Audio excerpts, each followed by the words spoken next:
Olá, meus amigos, estamos de volta aqui em nossa programação pela Gazeta News para trazer o Gazeta News Entrevista ao lado do Marcos Rodrigues. Meu amigo Marcos, mais uma vez, uma enorme satisfação. Como é que você está, Marcos? Tudo bem? Tamo juntos, Fernando Videlano. Rapaz, o trabalho tá bom, tá? De cabelo em pé com tanto trabalho, mas faz parte, né? E levando conteúdo para a sociedade, que é o mais importante. Nós vamos hoje trazer de forma especial os 30 anos do Plano Real. Os avanços, as mudanças no comportamento social, aspectos históricos, tudo isso nós vamos colocar em evidência um dos planos mais inovadores da economia mundial que completou 30 anos nesta semana. Há exatamente 3 décadas, o Cruzeiro Real, uma moeda corroída pela hiperinflação, dava lugar ao real, que estabilizou a economia brasileira. Uma aposta arriscada que envolveu uma espécie de engenharia social para também desindexar a inflação após sucessivos planos econômicos fracassados. Marcos Rodrigues. Pois é, e ele foi tão importante, Videlano, que não saiu só de uma cabeça, né? Ele foi criado por uma equipe econômica que era chefiada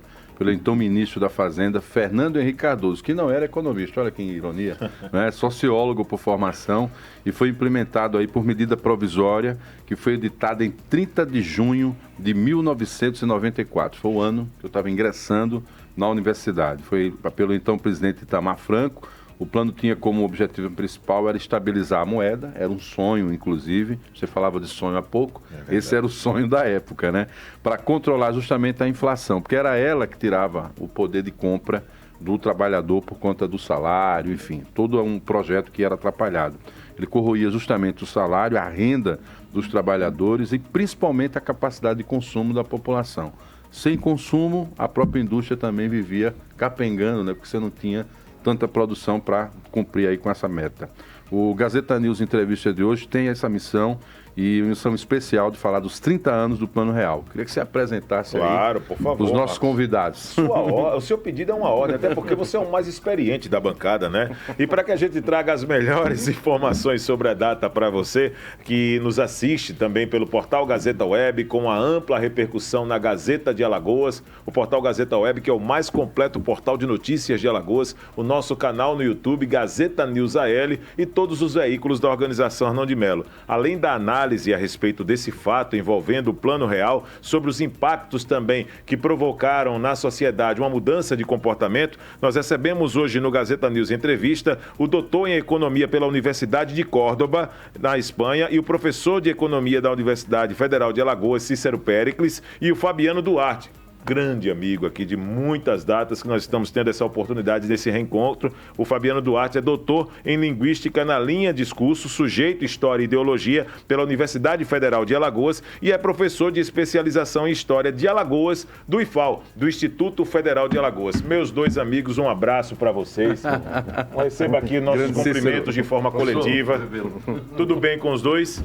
Podemos começar então esse diálogo muito enriquecedor para a nossa sociedade, falando nas mudanças que o Plano Real trouxe para a vida do brasileiro. Quais as mudanças que o Plano Real trouxe para a vida dos brasileiros e se podemos comemorar de fato 30 anos de uma mudança de comportamento também com a mudança da nossa moeda. E é possível fazer a perspectiva sobre o olhar econômico e sobre o olhar histórico, né, professor? Por favor. Sem Quem dúvida. quer começar? O econômico ou o histórico? Pau ímpar? Como na nossa época, Fabiano? Hierarquia. Se for pela hierarquia, é o Cícero. Que aí tem em voga o estatuto também. Aquele, né? Tudo bem, Fabiano? Não, mas primeiro agradecer o convite, né, e o espaço para a gente fazer esse bate-papo aqui, essa discussão, que são 30 anos realmente, como vocês anunciaram, de um plano econômico que realmente trouxe transformações para a sociedade brasileira, né? E quando fui convidado, o Cícero me convidou e vocês me convidaram, eu pensei, rapaz, o que a gente vai dizer, né? Porque eu lembro nessa época, e falando da nossa experiência pessoal, né, que era uma loucura, né? A gente ia para o supermercado de manhã, o preço das mercadorias era um, você ia no outro dia já era outro, era uma loucura. Então você tinha uma situação muito difícil, né, para o povo brasileiro, especialmente para os trabalhadores, né? Porque quem tinha dinheiro no mercado, na especulação de forma geral, esses aí não, pelo contrário, né? Então, quando a gente pensa no Plano Real, qual é a primeira reflexão que eu gostaria de trazer aqui para a gente pensar? Olha, o Plano Real, ele tem realmente esse grande trunfo de ter estabilizado a moeda, de certa forma, controlado a inflação, mas eu gostaria de chamar a atenção para duas questões que ficam sempre, especialmente quando se trata de uma efeméride, né? Uma comemoração, a gente sempre termina só trazendo os aspectos positivos, aí a gente tem que pensar também as questões mais gerais e estruturais da sociedade, porque assim, veja, por exemplo, o que eu gostaria de chamar a atenção hoje aqui é, primeiro, os aspectos conjunturais e estruturais do Plano Real, e a consequência dele para a história do desenvolvimento da economia brasileira.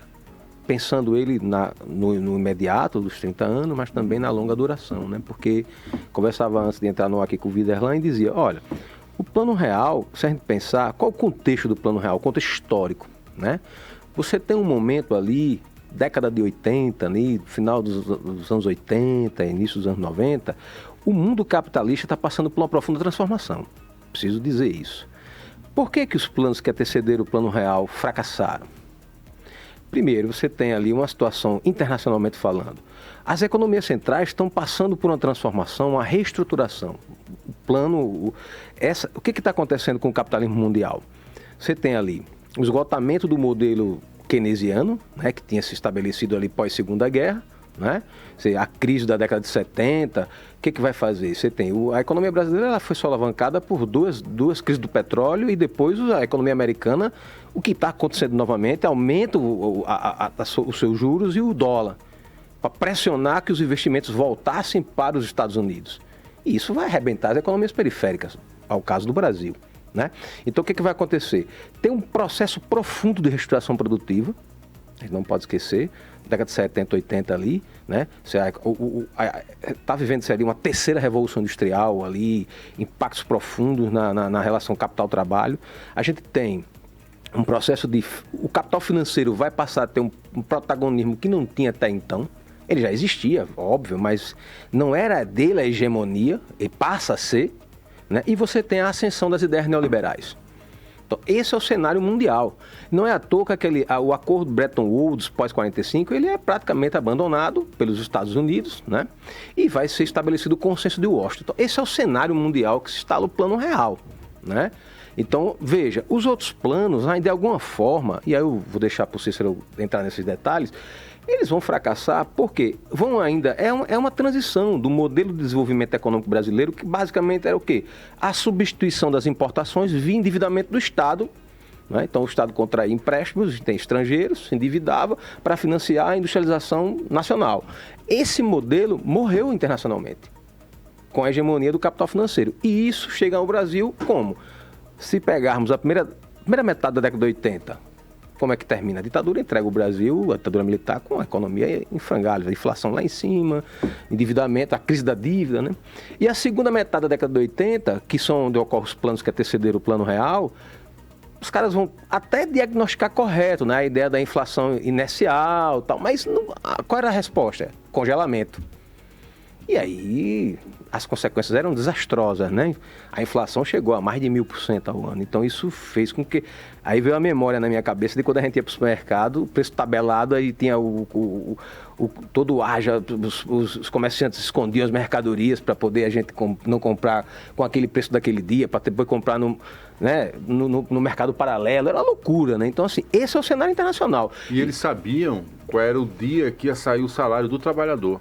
É interessante isso. Exatamente. Porque ficava escasso em algum momento no intervalo do pagamento do Estado e do município, que eram os grandes empregadores no caso de Alagoas, né? Tem esse detalhe, do país também, mas como a gente vivia a realidade de Alagoas. E eu me lembro que quando às vezes a gente ia no supermercado antes da data do pagamento, tinha um determinado tipo de produto, numa determinada marca, mas se você fosse próximo à data que saía o salário do trabalhador, a mesma prateleira já estava com os produtos e com oferta de outras marcas. Isso você viveu, né, Cícero? E era isso mesmo, sim, né? Sim. Olha, veja bem, a nossa alegria hoje, né, a comemoração dos 30 anos do Plano Real, ele tem uma característica, né? Que quando a gente pensa, né, no sentido dos 30 anos de distância, torna mais difícil, porque parece uma coisa meio abstrata, né? Falar com tanta distância, 3 décadas, são 2 gerações, né? 2 gerações que já não assistiram mais, não participaram mais daquele processo de hiperinflação, que não era inflação, era hiperinflação. A moeda tinha perdido a capacidade de ser referência das trocas de mercadorias, é essencialmente isso, né? Mas quando a gente fala isso, fica uma coisa, inclusive na própria universidade, quando a gente está dando aula, os alunos sofrem muito para entender o impacto disso que você acabou de falar, e também que Fabiano tem falado. Mas quando você diz, olha, este ano, 2024, nós estamos com inflação acumulada de alimentos de 5%, um escândalo, né? Muito alta, o dobro da inflação geral. E todo mundo reclama 5%. A inflação de 1993 foi 2.477% ao ano. A inflação subia 3% ao dia. Né? Só para ter um parâmetro, né, do que era, né, naquele momento. Mas quando você vai explicar, os alunos olham, professor, quanto? Repete, 2.477%. Né? A inflação que termina o Plano Real no primeiro ano, porque ele tem aquele processo, uma engenharia extraordinária econômica, é verdade, né? Criativa, super criativa, porque cria uma moeda transitória, veja bem, uma moeda transitória, que faz um realinhamento de preços ao longo de meses, né, de fevereiro até junho, e transforma uma moeda, que era o Cruzeiro Real, em real, né, no dia 1º de julho, agora, né, 1º de julho, e faz esse realinhamento e transforma esta inflação cai, né, brutalmente, porque no mês, o último mês de junho, foi de 47%. Hoje, uma inflação de 47% derrubaria todos os governos, todos os governadores e todos os prefeitos, né? Não ficaria ninguém em pé. Mas no período foi ascendente, né? Chegamos a esse padrão. Então ele cai do mês de julho já para 7%, de 47% baixa para 7%, e termina o ano em 1,7%. E aí cria o cenário que Fabiano deverá falar, que é sobre a eleição do governo, o primeiro governo, né, de Fernando Henrique Cardoso. Então essa engenharia é uma criação original dessa equipe. Né, equipe coordenada, evidentemente, pelo Fernando Henrique Cardoso, mas que contava com quadros hiper sofisticados, né, que continuam todos vivos, continuam todos, ninguém ainda saiu de cena, né, continuam em atividade, e elaboram uma teoria para o enfrentamento da inflação inercial, que é a análise que eles chegam de que os preços antigos determinavam o preço dos novos produtos. Né? Não havia uma desconexão. A inflação atrasada, ela permanecia no mês seguinte. E como enfrentar isso aí? Então, tinha um congelamento. Só que o congelamento, ele empolgava a quem fazia as iniciativas dos vários planos, porque de 86, do Plano Cruzado, até 1994, tivemos várias e importantes experiências que também ensinaram muito a essa equipe, muito, né? O primeiro deles foi o Cruzado, e quando congela, né, mas não fez a reforma fiscal, não fez a reforma monetária, não alterou a taxa de juros, ou seja, e quando houve empolgação política em relação ao governo Sarney, aí menos ainda, aí que as medidas duras não foram tomadas necessárias, né, para que a inflação tivesse um curso negativo e, claro, voltou espetacularmente. Tivemos o Cruzado 2, depois tivemos o Plano Bresser, o Plano Verão, o Plano Feijão com Arroz, quer dizer, o fim do mundo, né? Quando você decreta que o nome do plano é Plano Feijão, o plano do Maílson da Nóbrega, né? O Plano Verão e o Plano Cruzado também, que faz aquela retenção das poupanças individuais, né? 100 bilhões de dólares naquele período, mas também não ataca o drama fiscal, o drama monetário e a novidade, que era a indexação. Né? Por quê? Porque ao longo do governo Juscelino Kubitschek e ao longo do regime militar, os 21 anos, foi criado não somente isso que Fabiano fala, a atração do capital externo e nacional via dívida interna, para o Estado brasileiro não tinha capacidade fiscal para sustentar suas próprias políticas, então tinha que recorrer a empréstimos externos e internos. Né? Então essa política fiscal, ela também determinava um pagamento para esses empréstimos de maneira indexada, ou seja, os títulos nacionais eram indexados à inflação. Ora, ele se retroalimentava e estourava. E como romper com essa indexação? Então surge a criação hiperoriginal da URV, a Unidade Real de Valor. Né? E essa é uma engenharia extraordinária porque não é mais congelamento. Não havia mais possibilidade, porque é um instrumento já desmoralizado, abatido, ninguém mais acreditava. E você cria um pacto, faz um pacto, isso depende muito também da política, não era desconectado, não existe efetivamente separação entre política e economia, né? E aí o período de fevereiro de 1994 até junho, até semana passada, foi esse processo de negociação onde uma moeda, uma nova moeda, um novo valor, ele corre em paralelo com o antigo e ele vai ancorada no dólar, que é outra engenharia, outro componente importante. A expectativa era importante, vai criando um novo padrão de valorização dos preços e salários.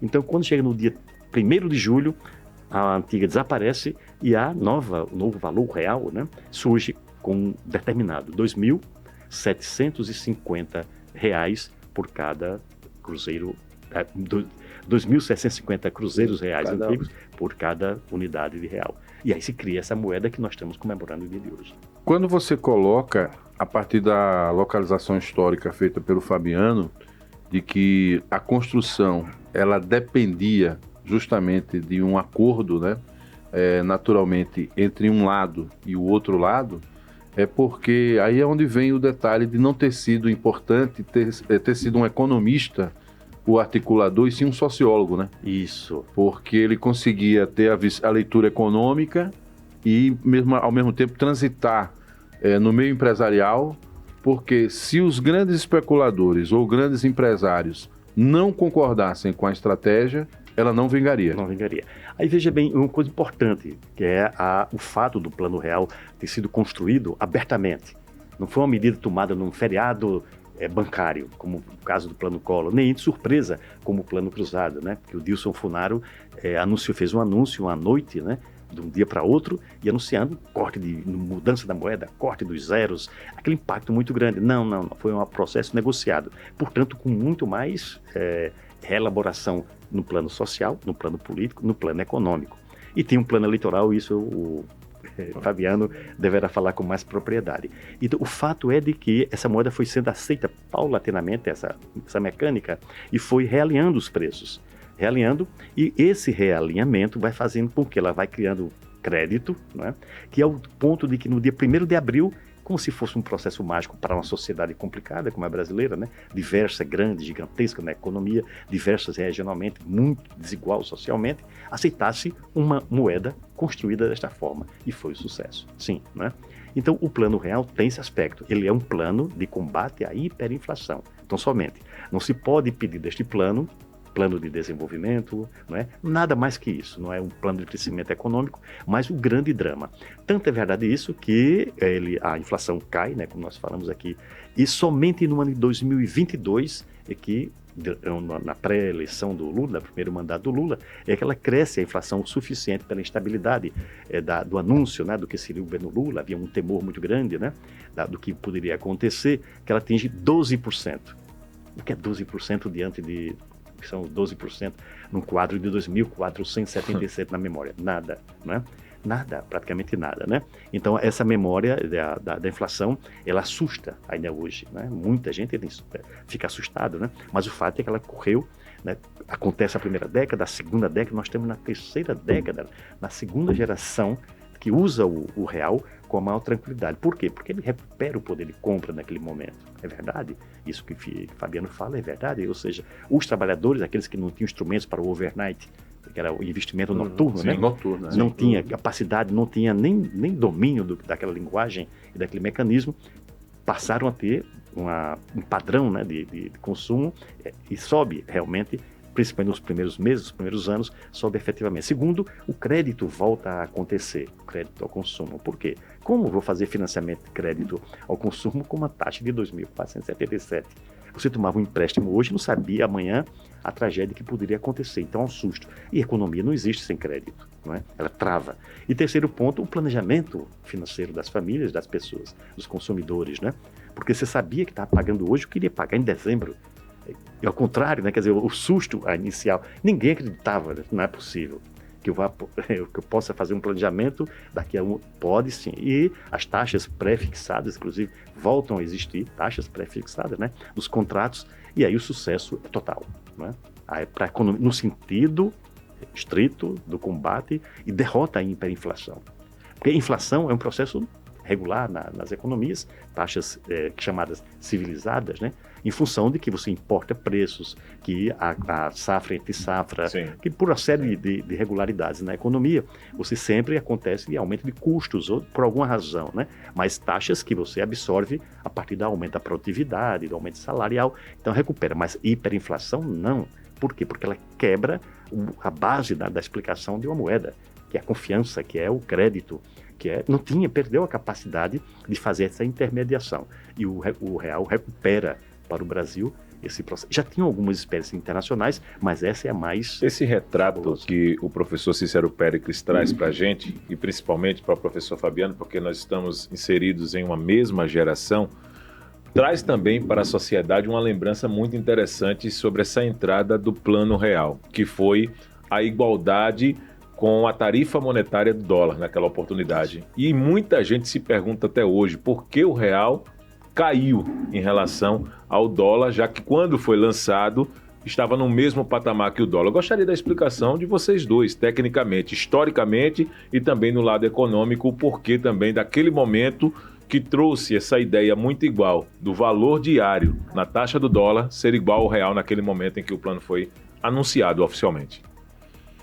Olha, do ponto de vista histórico, como eu já havia colocado, você tem agora as novas regras que vão se estabelecer no mercado mundial a partir do consenso de Washington, abandonam a ideia do padrão dólar-euro, que tinha sido consolidado depois da Segunda Guerra. E agora você tem o dólar mais livre.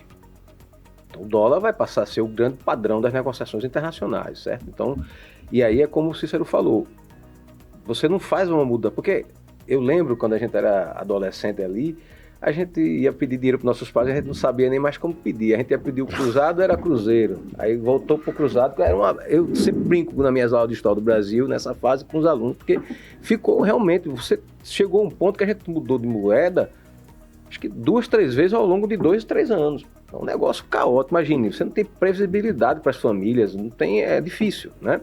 Então o que vai acontecer? Essa mudança internacional é aí a sacada dessa equipe econômica que o Cícero colocou, né? Então o dólar vai passar a ser esse padrão, né? E a URV, é interessante também dizer que o Plano Real, ele oficialmente, na verdade, ele coroa em 1º de julho de 94 a mudança, mas ele começou no ano anterior. Em novembro de 93 você tem um ajuste fiscal apertado, né? Os caras fazem um ajuste fiscal. Na sequência, no início do ano, você tem aí sim a criação da URV, que ainda não era uma moeda no sentido estrito, vai ser esse padrão, que aí vai ser essa equalização com o dólar. E aí, por que deu certo e as outras não deram? Aí uma perspectiva histórica. Aí eu penso que há uma mudança no mercado mundial, há uma mudança da economia mundial, de contexto, né? Você está entrando na década de 90, né? Outra coisa que é importante, o Estado brasileiro ele vai passar a ter uma nova postura, ele vai abandonar aquele padrão da substituição das importações com endividamento externo de longa duração, que era o padrão que prevalecia na época da ditadura militar, no período dos governos populistas, enfim, isso é abandonado, até porque não tem mais crédito no mercado internacional de longa duração, para você pegar empréstimo para pagar 10, 20, 30, sim, não tem mais, agora é crédito... Todo mundo estava sob desconfiança, né? Ninguém conseguia pagar. Não, se você pega empréstimo agora no mercado internacional, empréstimo para pagar em curta duração e com juros altos. E aí o Estado precisa dar uma garantia. Qual é a garantia? Aí você tem um processo de securitização da dívida pública brasileira.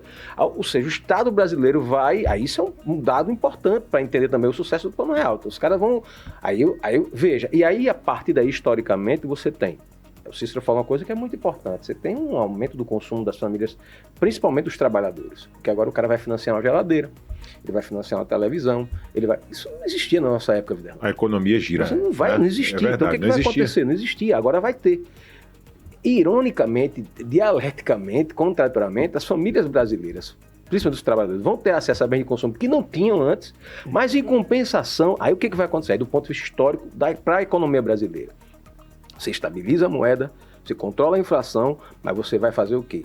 Você começa aí um processo de abocanhamento do fundo público por esse processo de securitização da dívida, porque é a forma que o Estado brasileiro tem de garantir e atrair investimentos. É a única forma. Então você vai ter, a partir daí, e o Estado vai bancar. O próprio Ciro Gomes deu uma entrevista recentemente, ele diz, a gente botou o dólar, inclusive o dólar valia menos que R$1 no início. Era menos, não lembro agora. Verdade. Era 80 e poucos centavos de real. Verdade. Mas como é que pode isso aí? Então, pode vir. Porque é uma forma da economia brasileira atrair investimentos estrangeiros. E aí, como é que se garantia isso?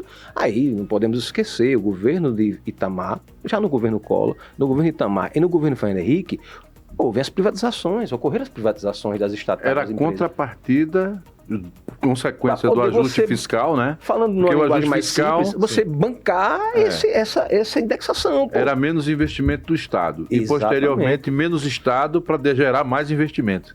Não é à toa que você vê toda essa estabilização. É uma ousadia.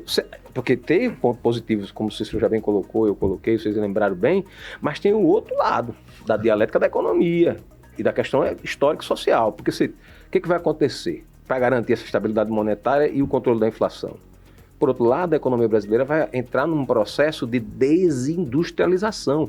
Porque para garantir que essas medidas funcionassem, meu amigo, para controlar a especulação, abre para o mercado estrangeiro. Então, você vai vender o produto mais caro nacional para fazer especulação, para detonar a economia? Então, diminui as taxas, os impostos e deixa o estrangeiro entrar. Não é à toa que a gente vai perceber, e aí é uma coisa que na nossa época também não tinha, o que mais tem agora é supermercado com produtos importados. E aí, meu amigo, isso força o controle da especulação e da inflação interna. Mas, em compensação, a economia nacional ela se desindustrializa e se internacionaliza cada vez mais. Então, esse é um outro lado do processo do Plano Real, né? E, por outro lado, também você tem o quê? O Estado cada vez mais pressionado para garantir esses investimentos ao longo, você pode observar. O que vai acontecer? Quando se estabelece em julho, a gente estava até conversando antes de entrar no ar, né? A sociedade brasileira estava desconfiadíssima, né? Porque o Plano Cruzado, quando foi feito, deu o PMDB a maioria na Assembleia Constituinte. Absoluta. Quase todos os governadores foram eleitos pelo PMDB. O povo já estava meio que gato escaldado, tem medo de água, né? Então, assim, será que não vai ser de novo outra coisa nesse sentido? Mas os caras controlaram, né? Fizeram as medidas direitinho, o Cícero apontou. O que é que vai acontecer? Começa as primeiras pesquisas eleitorais de 94, o Lula estava na frente. À medida que a sociedade foi sentindo que aquele plano estava dando certo, meu amigo Fernando Henrique Cardoso empatou nas pesquisas em julho, quando saiu o plano, e depois ganhou no primeiro turno a eleição em outubro. E aí o que vai acontecer? Ele consegue manter a indexação do dólar, faz as privatizações para garantir, faz as mudanças, abre o mercado estrangeiro, tal, que já tinha sido iniciado nos governos anteriores, mas aí o que acontece? A economia começava já a dar sinais de que aquele modelo também precisava de ajuste. O que ele faz? Consegue um empréstimo aos 45 do segundo tempo, no final do primeiro governo dele, um empréstimo gigantesco com o FMI, e esse empréstimo dá a ele o quê?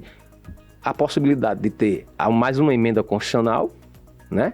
E a reeleição. A reeleição. A reeleição dele.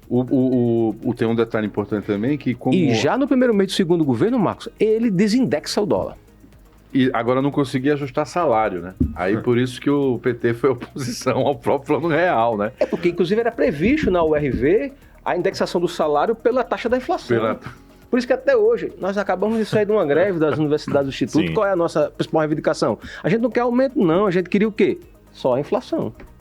Que essa coisa vem dessa época da URV. Esse é o modelo da época. A gente queria só a inflação até hoje. E a reivindicação nas pautas agora ainda estava sendo reivindicações dessa época, por exemplo, resquícios dessa época. Sem dúvida, Viderlan. E uma coisa do Plano Real, que só para passar por Cícero, é que, assim, a disputa pelo fundo público ficou cada vez mais difícil, porque ainda que é bom a gente lembrar, eles criaram, né, o ajuste fiscal no final de 93, criaram o RV, e criaram, era Fundo Social Especial de Emergência, né? Que hoje é o nome real, né, Cícero? Que é a desvinculação da Receita da União. Que na época era 20%, hoje já vai... É DRU. A DRU. E hoje... qual é a pauta que está aí hoje em dia? Que é consequência do Plano Real. Os caras já querem desvincular o salário mínimo, todos os benefícios, né, da aposentadoria, porque é mais dinheiro para poder garantir esse modelo que o Plano Real inaugurou, né? Cícero, cabeça aí. branca, agora o cabeça branca. Traga esse. Olha, veja bem, a data de comemoração e também de reflexão, né, de pensar o Plano Real enquanto já constituindo a história da economia brasileira. E a grande vitória é essa, né, claríssima, da vitória sobre o processo hiperinflacionário, que muitos países sofreram tragédias para poder compensar através de cortes de gastos puro e duro, né, de submissão. A Argentina, por exemplo, é um exemplo acabado, né, de sofrimento da população em função de como ter encaminhado. O Brasil não, quase sem dor, né, foi um processo quase indolor, né, de passar da hiperinflação para uma inflação de 1,7 6 meses depois, né, de aquelas taxas exorbitantes, delirantes para isso, então quase praticamente acordado entre a população. Vitória total.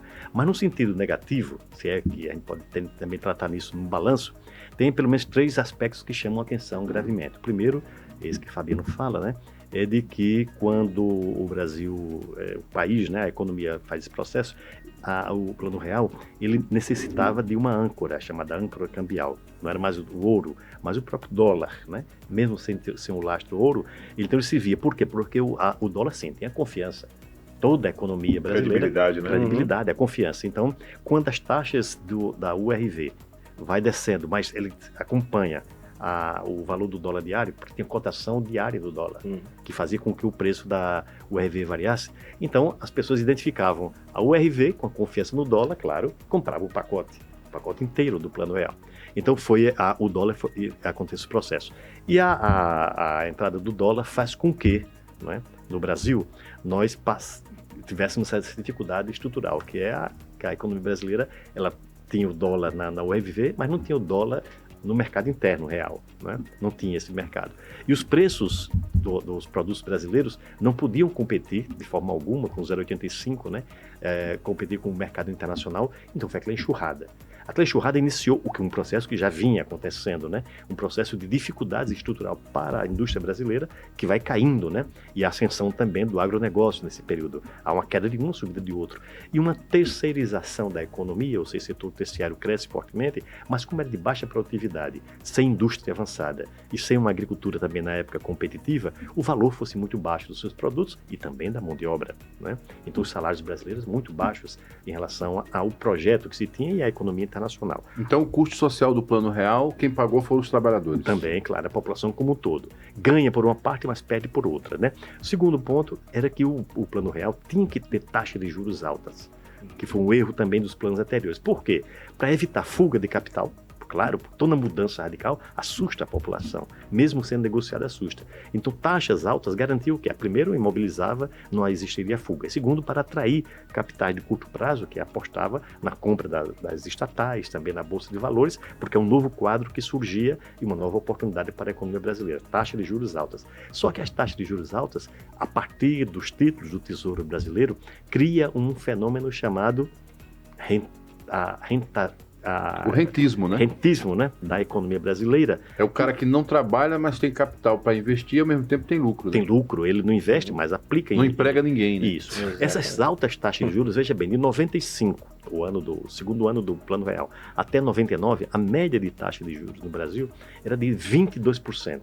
Nós estamos hoje todos angustiados porque a taxa está 10,35, né? Metade disso aí, mas já todo mundo reclama das altas taxas de juros, nós temos de 22%. Isso cria outro problema para a economia brasileira. E o terceiro, a privatização, porque a privatização era por 2 aspectos, para adquirir dinheiro, né? Para atrair capital externo também nas vendas as telefônicas, outras empresas importantes, mas também para bancar as despesas governamentais. Isso fez com que essas altas taxas de juros se combinassem com o dólar, se combinasse também com a privatização e tirasse força da máquina pública, do Estado brasileiro. Para quê? Porque todas as experiências de congelamento de preço, de controle inflacionário, ela só tinha essa função, ela não tinha função de desenvolvimento. Né? Mas quando o plano surge e que ascende politicamente, né, elege o presidente, ele cria uma mecânica própria de interesses que esse lado, né, de diminuir taxa de juros, né, de desdolarizar a economia, se tornam barreiras, dificuldades para o próprio presidente. Foi o que aconteceu isso com o governo Fernando Henrique Cardoso, e essa questão da desdolarização só é resolvida no governo Lula quando o boom das commodities faz com que o Brasil acumule reservas cambiais de forma delirante e faz com que o Brasil antecipe o pagamento da dívida ao FMI. Aí sim, aí o Brasil, na verdade, o Plano Real prossegue até o Lula executar o FMI e deixa de ser devedor, o Brasil, para ser um credor internacional. Algo estranho, né? Por quê? Porque o boom das commodities foi um fenômeno próprio, típico, entre 2003 até 2011, 12, né? Esse período que todos nós sabemos, né? Elevou todas, aquilo que o Brasil produzia, tudo foi hipervalorizado. E é isso que você tem que deixar claro para quem está vendo, porque quando a gente fala commodities, né? A palavra é muito bonita, mas está falando do que a gente tinha de melhor. Isso. Que era a nossa produção, agrícola, o nosso açúcar, né?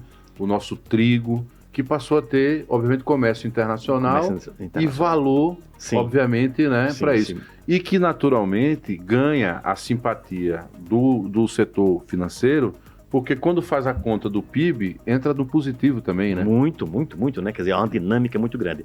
E aí, na verdade, o plano cruzado... o plano macroeconômico se fala, né? Isso. O plano real, na verdade, ele vai se realizando, né, no sentido de criação do seu braço de desenvolvimento. Por quê? Porque até então era apenas combate à inflação. Quando ele passa a ter esse... Na verdade, por isso que nós comemoramos, de uma forma estranha, é um plano, mas que tem sobrevida, né? Nós estamos continuando, nós estamos aqui, nós 4 reunidos, para trabalharmos e comemorarmos o plano real. Aí pergunta, terminou o plano real? Claro que não. Ele é uma construção, é um modelo de desenvolvimento, um modelo de crescimento com as barreiras que Fabiana acabou de falar. Mas o fato é que nós temos o lado positivo de comemorações, para o qual nós soltamos fogos, né? Comemoramos com velhinhas e guaraná. E o segundo ponto, as dificuldades estruturais que ele próprio cria, porque ele não é uma resposta plena no sentido de combate à inflação e criação de um novo modelo de desenvolvimento, que é isso que nós desejávamos. Todos nós desejamos isso, né?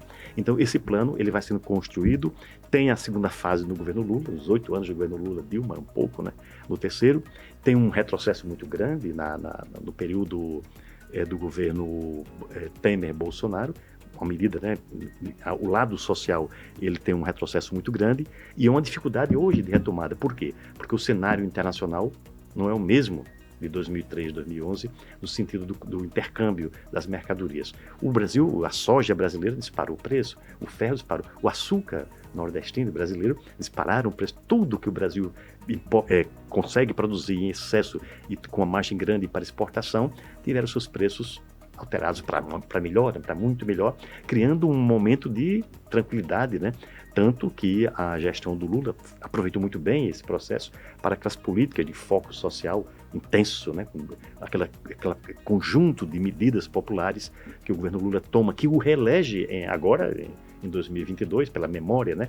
O FIES, o Minha Casa Minha Vida, tudo isso era muito facilitado pelas exportações, pelo quadro internacional, né? Que facilitou em muito, né? O Brasil recuperou a crise de 2008 muito bem no ano seguinte, né? Na medida em que continuava esse cenário favorável. Eles criaram até as empresas transnacionais, né? Porque a ideia de que o Brasil, sim, ao invés de ter apenas a relação, como você falou, né, das marcas lá nas prateleiras, mas vindo de fora, ele também tem empresa brasileira subsidiada com recurso do BNDES para disputar mercado internacional. Com certeza. Sim. Inclusive até mecanismos que são criados e fundos internacionais para poder continuar incentivando o surgimento de novos empreendedores para, sim, poder negociar esses produtos internacionalmente, né? Tudo isso também, né, no dia de hoje. E é como o Cícero falou, o Brasil passou a ser uma coisa inédita na história da economia brasileira.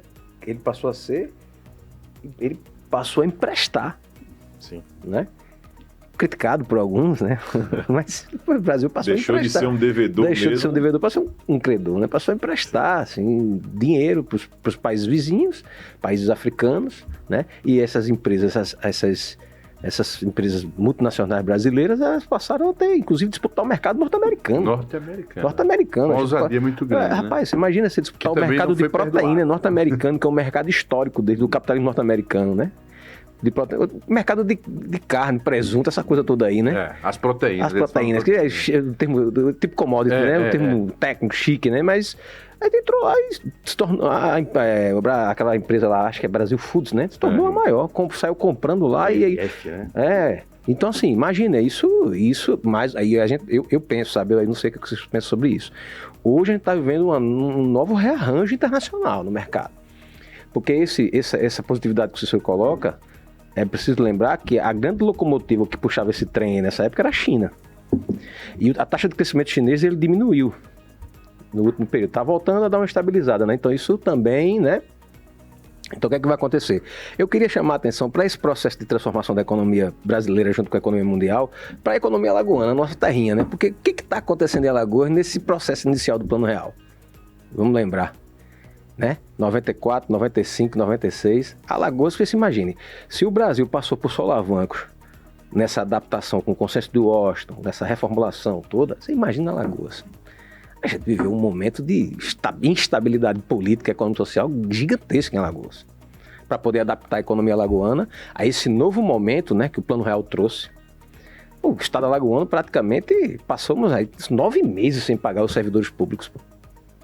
Reflexo desses ajustes que o Plano Real... Historicamente, isso foi reflexo mesmo. O Estado brasileiro sem não dúvida. podia mais socorrer os estados. Não dava, assim, porque eram exigências que era preciso cumprir, que vinha do consenso de Washington, que vinha do FMI, que o Estado brasileiro precisava, que a União precisava cumprir para poder, inclusive, bancar o Plano Real.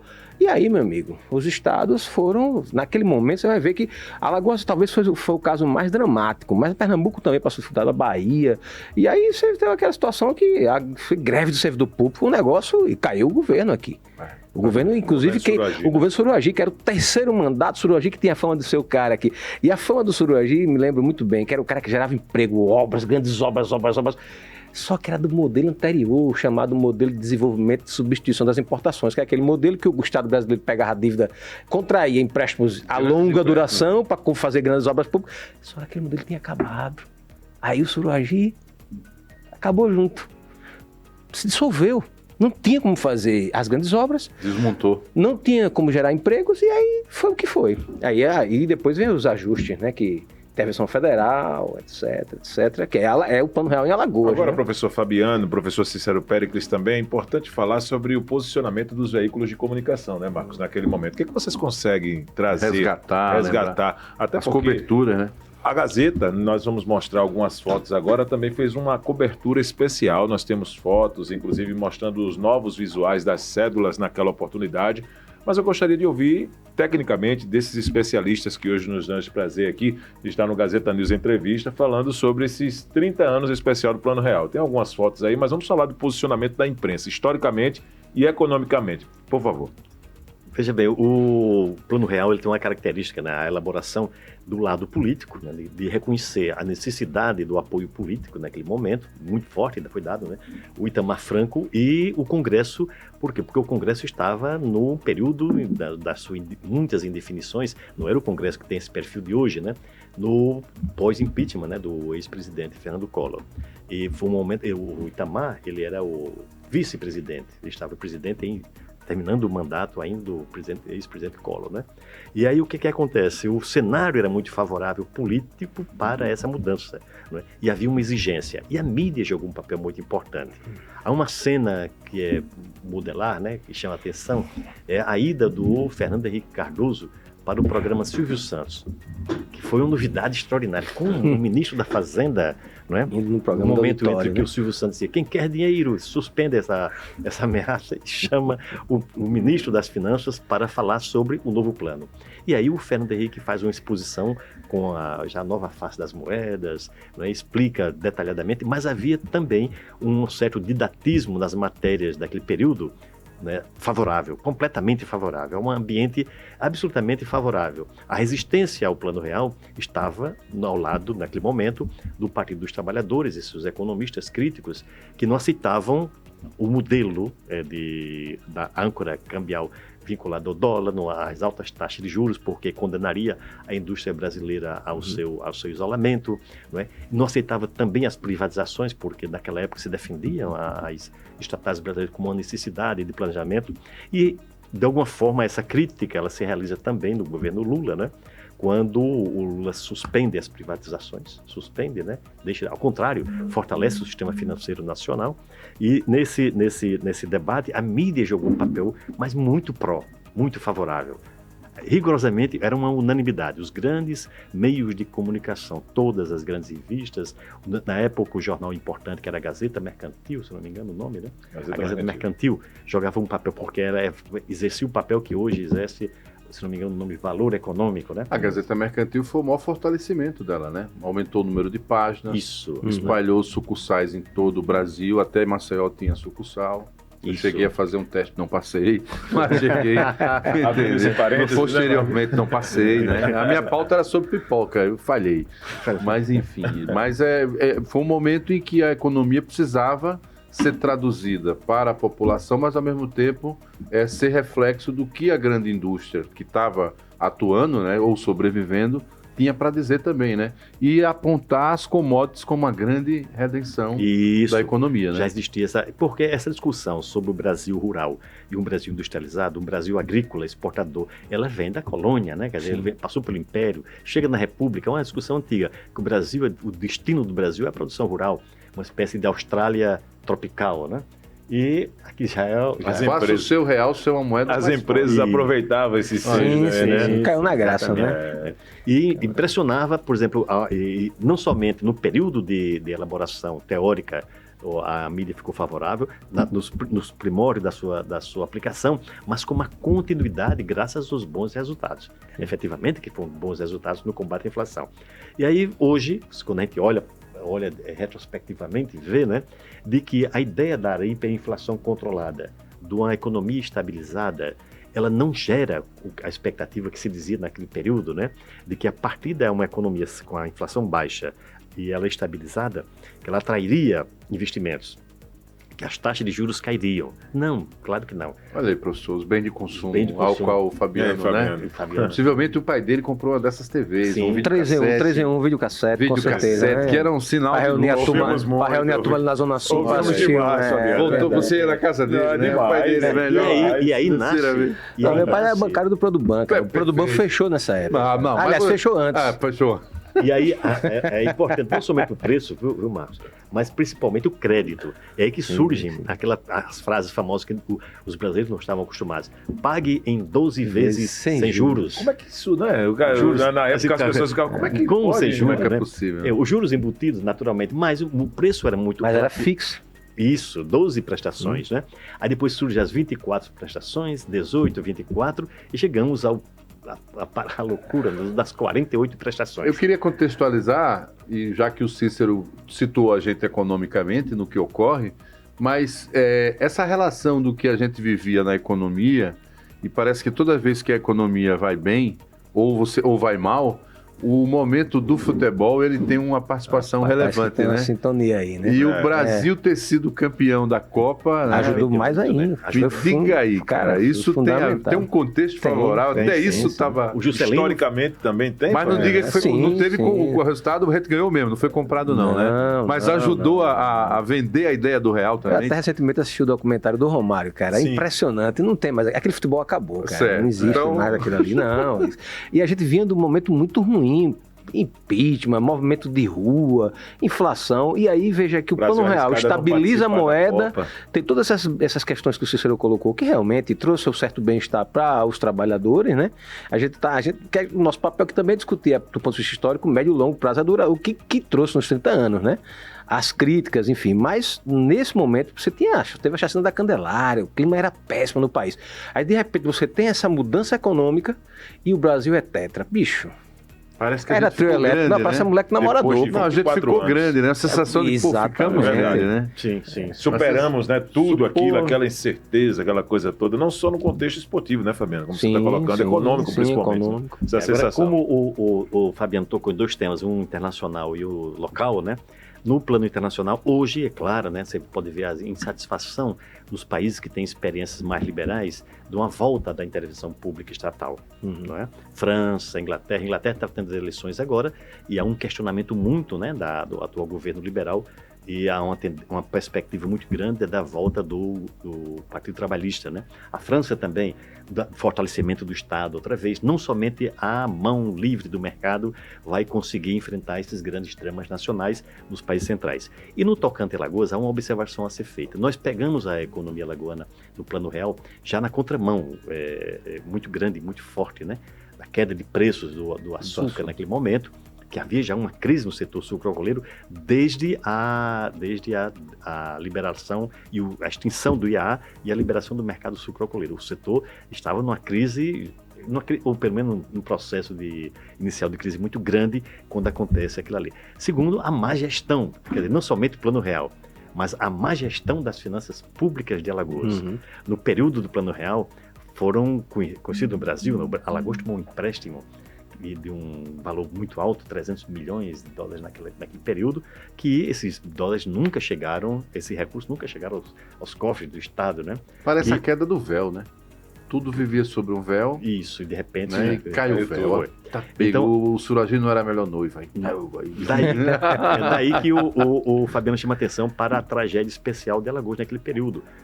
Das 27 unidades, foi a única onde o governador foi enxotado, né? Sim. Uma crise brutal de 97, né? Isso. 97, Isso. Que fez com que o Suragi, o repórter não estava aqui, estava na Espanha, e assistindo pela televisão, ele foi um choque, né? Aí disse, o pequeno estado. Aí quando disse pequeno estado de Alagoas, eu olhei, não acredito, que a gente nunca entra no noticiário, a primeira vez que entra. Quando foi os tiros da Praça da Assembleia. Pela proporção de tudo aquilo, né, na Praça da Assembleia. Foi um fenômeno, foi uma notícia de caráter internacional. Uma ousadia como essa, que obviamente, né, mudou a história e hoje a gente fala como um fato histórico e que vive ainda a história em continuidade, né? Talvez a gente só entenda os 30 anos daqui a 30 anos, né? O princípio da história. Mas caberia, por exemplo, criar uma nova moeda ou essa moeda Não, hoje está muito mais do que sólida. Não fala assim. É a nossa libra esterlina, é o nosso dólar, é o nosso euro, porque há um crédito muito grande. Moeda é crédito, né? É confiança. Então o mundo sabe que o Brasil tem o real. Ninguém sobe num avião, assim, vendo ainda antes do início da viagem, o piloto embriagado, né? É uma confiança. Você entra no avião pela confiança. Moeda tem essa mesma relação. Ou seja, você só pega na moeda e só acredita, só faz, porque você tem uma confiança nela. A desconfiança na moeda faz com que ela necessite de uma URV, né? Para que haja um realinhamento de preço, porque ela perde essa capacidade. O real é uma moeda com muito crédito junto à população hoje, né? Ninguém imagina, ninguém pensa, né, uma nova experiência, até porque a inflação brasileira de 3,8 anualizada, ela é muito baixa. Mesmo para o âmbito internacional, ela é baixa, né? Ela gera insatisfação, sim, porque ela está centrada muito nos alimentos neste momento. É um drama para o governo atual, é de que a inflação é baixa, mas a inflação de alimentos, porque são 9 pacotes dentro do IPCA, ela está muito elevada em determinados alimentos também, não todos, né? Graças à entre safra, graças ao ninho, mas a explicação pode ser dada, mas o fato é que a inflação... Qual é a inflação de alimentos? Coloquei aqui, 5%. E isso gera uma dificuldade estrutural para a economia e para a confiança? Não, claro que não. Uma insatisfação política e social, não é? Que num regime democrático sempre alguém vai instigar, vai trabalhar, naturalmente, né? Que é um processo democrático de disputa de narrativa, de discurso, faz com que ela exagere às vezes ou então tente neutralizar. Mas o fato é que a moeda brasileira tem muito crédito, né? Então, junto aos seus vizinhos latino-americanos, excepcionalmente, né? Porque nós somos... Você imagina o sonho de um argentino é ter o real como moeda. Agora, o mundo... Hoje é verdade. O mundo, agora, né? O mundo vai ter que se inspirar no real, né? Ou ter a mesma ousadia, Ou ter a mesma ousadia. Não sei se terá, né? Não sei, porque, né, hoje nós estamos falando de inspiração, 30 anos depois, mas lá atrás, em 94, foi uma grande jogada ousada. Eu falei que formei em 94, que entrei na universidade em 94, eu saí em 98, 4 anos depois, pressionado pela turma. Eu fui orador, né? Eu não ia participar, né? Mas fui pressionado para ser orador. E o final do meu discurso, eu dizia que a gente tem que explicar para a população que globalização não era a Rede Globo, que é outro conceito que surge no pós-real e no pós-mundo que você fala. Eu queria que vocês situassem um pouco isso. Essa globalização da economia, quando ela existe como um conceito real, né? Sem fazer necessariamente alusão ao nome, o Brasil já estava preparado para ela, porque até hoje há uma tentativa de que o Brasil, por exemplo, lidere o bloco do Mercosul, né? Esse é um sonho do Lula, por exemplo, até hoje, né? E como é que vocês lidam com isso? Como é que a economia vê a globalização? Como é que a história situa a globalização?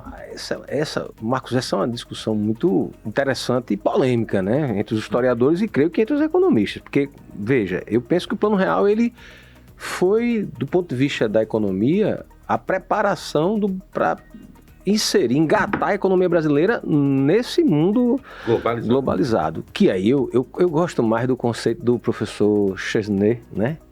que é a mundialização do capital financeiro. Mundialização. A mundialização do capital financeiro. Porque a globalização ficou mais para essa coisa mais do livro didático, do jornalismo e tal. Sim. Porque o que vai acontecer? Você vai ter esse processo de mundialização do capital financeiro. O capital financeiro passa até a hegemonia do mundo financeiro, do mundo econômico global. Porque até a década de 70 havia uma disputa de hegemonia entre os tradicionais capitais industriais e tal, e aí ele se torna... Aí a globalização é essa fase, né? E isso vai chegar... O Brasil não estava preparado. A própria ditadura militar, por mais que ela fosse alinhada com o FMI e os Estados Unidos, ainda era o modelo da substituição das importações. E a prova é tanta que ela terminou de maneira... A crise econômica que de alguma forma antecipa a saída da ditadura. Claro, as mobilizações populares que dialeticamente são alimentadas pela crise econômica, né? Então, assim, eu penso que essa questão da globalização hoje, e chama atenção, né, de quem está nos assistindo, de novo o mundo está passando por um processo de reordenamento. Não sei o que isso vai dar, não me pergunto, porque aí já sairia da historiografia e seria algo para mãe de Ná, e aí, coisa aí é charlatanismo, não vou entrar nessa seara. Claro. Mas, por exemplo, vou dar um exemplo. Aí acertamos até a mãe de Ná. Não, mas é verdade, faz parte também desse processo. Aí você vê logo que quem tem mais já está chegando esse povo que já está chegando nos 50, né? Bicho, na medida que você tem esse sistema internacional que foi criado e que o real foi vamos dizer assim, a conexão do Brasil com ele está sendo colocada em xeque. Por quê? Esse sistema, hoje, a guerra da Ucrânia, por exemplo, à medida que os Estados Unidos têm tomado, por exemplo, de confiscar o dinheiro russo fora dos bancos russos, o que o Cícero falou, é confiança. Se você... Ora, eu sou um país do Oriente Médio, petrodólar, bota lá o dólar lá no banco, eu não vou botar mais, porque na hora que eu discordar dos americanos, eles vão querer confiscar meu dinheiro, quebra a confiança. Então eu acho que os americanos estão dando um passo que é perigoso no sentido econômico e histórico, porque assim, o sistema que eles modelaram com o consenso de Washington está em xeque com essa medida que eles estão tomando, e me parece que não está tendo efeito na economia russa. Porque se a ideia era estrangular a economia russa para eles perderem a guerra e derrubar o Putin, deu errado.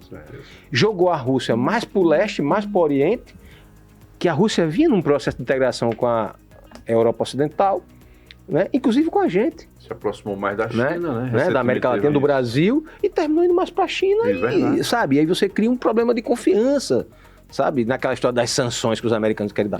Eu fico preocupado. As armas nucleares, então... Eu fico preocupado, porque aí você pode pensar, que viagem, os caras estão falando da Rússia agora.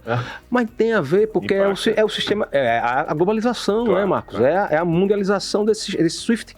Né? Os caras, todo mundo dolarizado, todo mundo no mesmo sistema. Se alguma coisa apontar uma fumaça no sistema, aí todo mundo começa a desconfiar. Aí vira o carro dos anos 80. E aí, o Brasil é uma potência mundial. Sim. Ou seja, nós voltamos, né, a ser a oitava economia mundial. Isso dá uma diferença muito grande no conceito de todos os estados, de todas as economias no mundo. Sistema mundial de estado. Das 200 economias existentes, nós somos a oitava, né? Eles dão um peso especial. Então isso também dá uma margem muito grande de participação na economia internacional, com essas características ainda do predomínio financeiro, mas com a relativa autonomia. Por exemplo, o Brasil participa de uma união com China, Rússia, África do Sul, né, o BRICS. É impossível se Senta na mesma mesa, é isso que você quer falar, né? Exatamente. Se nós fôssemos uma economia tipo Haiti, El Salvador, não participaríamos. Por quê? Ou até a Argentina. Argentina, né, que teve que retroceder. Por quê? Porque nós temos uma relativa autonomia. Segundo, nós temos setores muito competitivos na nossa economia, não somente o agronegócio, mas setores industriais. A Embraer, por exemplo, o setor de vanguarda, né, o setor automobilístico, muitos outros setores, segmentos, nós estamos citando aqui os dois mais conhecidos, mas muitos outros setores. A próprio agronegócio tem que chamar atenção. Ele é tecnicamente muito avançado, tecnologicamente avançado, muito competitivo. O Brasil não superaria os Estados Unidos em produtividade de soja, milho, algodão, se fôssemos com enxada, faca e foice, né? Por campo. Não, é muita tecnologia, né, que pode ser condenadas no sentido ambiental, mas o fato é que incorporou essa modernização. O Brasil tem uma infraestrutura urbana hoje muito grande, um mercado urbano muito grande, né? 80% da população brasileira vivem nas cidades. E os números brasileiros são crescentes em todas essas áreas. Isso faz com que nós participemos desse conjunto, não com a mesma subordinação. A globalização existe os países hegemônicos, né? Mas existe uma margem grande de manobra que faz com que, por exemplo, o Lula seja um personagem internacional. Ele não é personagem internacional, é pela simpatia. Isso não é concurso de cinema, nem de programa de TV. Não mesmo. Pela força também. Né? Por mais simpático que seja o presidente do Burundi, na África, ele vai ficar continuando sendo simpático e desconhecido. O Lula é simpático porque também faz parte de uma potência mundial. Né? De uma potência mundial, que é o nosso país. Né? São 2 trilhões de dólares o PIB brasileiro. 2 trilhões de dólares é muito dinheiro para qualquer economia. Né? Nós superamos a Itália, superamos a Inglaterra como economias. Então, entra na festa pela porta principal, né? E ao mesmo tempo eu só acredito que só existe o Lula porque, obviamente, quando as explicações liberais, por mais teóricas e lindas, ou a moeda seja bonita, mas se você não dá uma resposta social, o social continua sendo maioria, né? Sim. E aí, para o azar deles, ou o bem da população, a gente tem a democracia que não vai voltar, o pobre tem o mesmo peso do voto que o cara que é rentista, empresário, o que for, e aí tem espaço para o discurso do Lula, né? Sim, um espaço, quer dizer, no sentido do tamanho, do peso brasileiro, né, em relação não somente à América Latina, mas o Brasil joga como o primeiro parceiro comercial de muitos países aqui na América. Faz né? acordo bilateral, né? Exatamente. Só né? o Brasil negociando com as potências. Exatamente. Então isso faz com que nós tenhamos uma participação, não é subordinada no sentido absoluto, né? Tem dificuldades nas negociações. Não é coadjuvante. Não é coadjuvante, não. Entra na festa, eu repito, né, pela porta principal. Entra pelo salão, né, o salão mais importante. Agora, nós somos... O Fernando Henrique, quando lança o Programa Real, ele tem uma frase, Fabiano, que é muito interessante. Ele diz, olha, o Brasil é um país capitalista pleno, né? Mas com imensas desigualdades regionais e profundas diferenças sociais. Né? Essa capacidade de ciência, porque ele é um sociólogo extraordinário, né? Ele né? Tá vivo. A fotografia. Você que não foi visitá-lo na casa dele. Exatamente. A fotografia. Não, o campo, o Brasil democrático, claro, deve, né, e reconhece o valor do Fernando Henrique Cardoso, independente das divergências programáticas que os partidos de esquerda possam ter em relação a ele. Mas o fato é que é um democrata, né? Quando muita gente tem essa dúvida, mas quando passamos a conhecer a última experiência, diz, que saudade, né? Tem uma piada que é dita na esquerda, não sei se é verdade, né? O Fernando Henrique foi dizer para o Lula, né? Numa determinada confraternização, Lula, nós somos muito iguais. Ele disse, não somos. Você frequentou várias universidades, eu que construí mais, né? Mas o fato é... Então, acredito que a globalização ela tem essa feição também da desigualdade no plano das economias mundiais, da política da economia mundial. Por exemplo, o Brasil é um país que não se subordina como... Nós tivemos um ministro das Relações Exteriores chamado Juraci Magalhães, que disse uma frase, uma pérola. Ele disse, o que é bom para os Estados Unidos é bom para o Brasil. Não é? Passou esse tempo. Passou esse tempo. Deixamos de ser... Rapaz, né? Comecei esse programa, Viderlan, com a sensação de que quando teve a virada principal da transição da ditadura para a democracia era porque a gente só queria liberdade. Mas na verdade é porque o barco econômico já estava sem resposta e tinha que ter um outro modelo. Então isso agora passa a fazer aprendizado, né, Marcos? Passa a ser parte do meu conceito, né? Eu gostaria desse momento, Marcos, de mais uma vez agradecer por esse momento também de estarmos falando aqui do Plano Real. Ao professor Fabiano, ao professor Cícero Péricles, a você, Marcos. Dizer que não se esgota aqui. Não se esgota, não. Precisamos de outros momentos. Quem sabe aí com mais 50 anos de Plano Real aí, nós vamos reunir essa rapaziada aqui. Se aqui a gente tiver daqui a 20 anos, você tá, né, se o alemão não nos visitar... rapaz, eu gosto da história, né? Se o UAU não nos visitar... Eu gostaria de agradecer a todos que acompanharam também. Fabiano, sempre com o microfone aberto aqui também à disposição para outros momentos, tá? Estamos à disposição para poder ajudar também aqui. Muito bom. Professor Cícero, por favor. Olha, na verdade eu agradeço o convite, mas agradeço de verdade pela extensão, né, pelo tempo, pela tranquilidade de poder raciocinar, falar, pensando na economia dessa forma que você nos oferece. E agradecer o convívio, né, o reconhecimento de vocês, bons profissionais, que são capazes de extrair essas informações e estimulantes, né, para um debate democrático, calmo, sereno, como deve ser todos os debates. Sem economia, Marcos Rodrigues, vou te deixar à vontade para poder encerrar também. Obrigado. A gente voltou no tempo, né? Porque, obviamente, me fez lembrar do meu pai, não vou falar muito para não me emocionar, mas fazia feira. E às vezes a gente ia na feira e voltava com mais banana do que laranja. Mas por que voltou com mais banana? É porque a banana naquele momento estava mais barata, né? E isso tinha a ver com o Plano Real. E, obviamente, eu não tinha compreensão econômica daquele momento, vim entender depois. Mas porque comprou mais feijão do que arroz? E porque não tem macarrão? Aí tinha toda uma... Hoje fica claro que era exatamente por isso, né?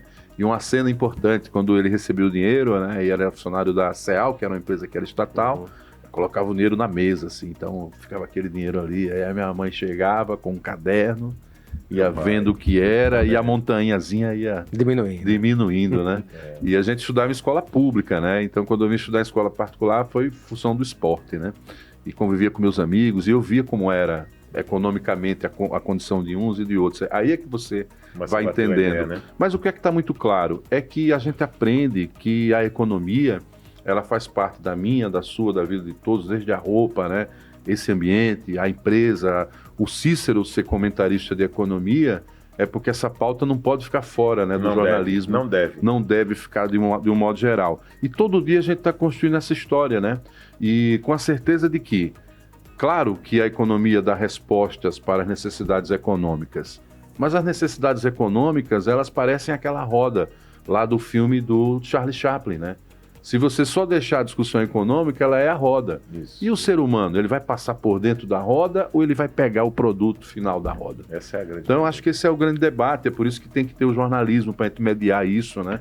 De trazer as pessoas e conseguir dividir e fazer essa reflexão. Então, eu acho que o Gazeta News Entrevista, né, ganha uma função diferenciada hoje, e desde que começou, porque a gente vai ter a chance de trazer os personagens que fazem a política, os personagens que veem a história política acontecer e os personagens que veem a economia transformar toda essa realidade. Então, ao seu lado, ao lado de toda essa grande equipe, particularmente eu me sinto muito feliz em poder ver que aquele garoto que detestava matemática, como eu detesto até hoje não sei fazer as contas da casa, dependo da minha esposa para tal, e ela sabe bem disso, mas que entende que faço parte desse circuito, né, que vai da política para a economia e da economia para a política. E lamento quando as pessoas dizem que não gostam nem de política e nem de economia, porque senão ela vai ser o Chaplin dentro da roda que passa no filme, né? Meu clássico Tempos Modernos. Bom, nós vamos encerrando assim este Gazeta News. Onde assino? Deu papel de assinar. Onde assino? Acabei de assinar, acompanhando o relator. Um abraço, meus amigos. Muito obrigado sempre, tá certo? Meu carinho e respeito pela atuação de vocês. Como historiador, como economista, vocês têm uma missão importante: levar para as pessoas o conhecimento. Muito obrigado de verdade. Tamo junto. Toda a repercussão você vai ter também na Gazeta de Alagoas. Daqui a pouco o Marcos Rodrigues, como é que é, Marcos, aqui, ó, naquelas linhas, trazendo detalhes também da participação do professor Fabiano, historiador, e trazendo todos os seus conhecimentos sobre questões históricas em relação ao Plano Real, ao professor Cícero Péricles. No lado econômico, o homem conhece tudo. É conhecido como olho de águia na economia, também aqui de Alagoas, trazendo todos os detalhes e explicações. E durante a semana, você também na Gazeta News vai poder acompanhar super especial esse momento em alusão aos 30 anos do Plano Real. Um grande abraço e até a próxima. Estamos juntos.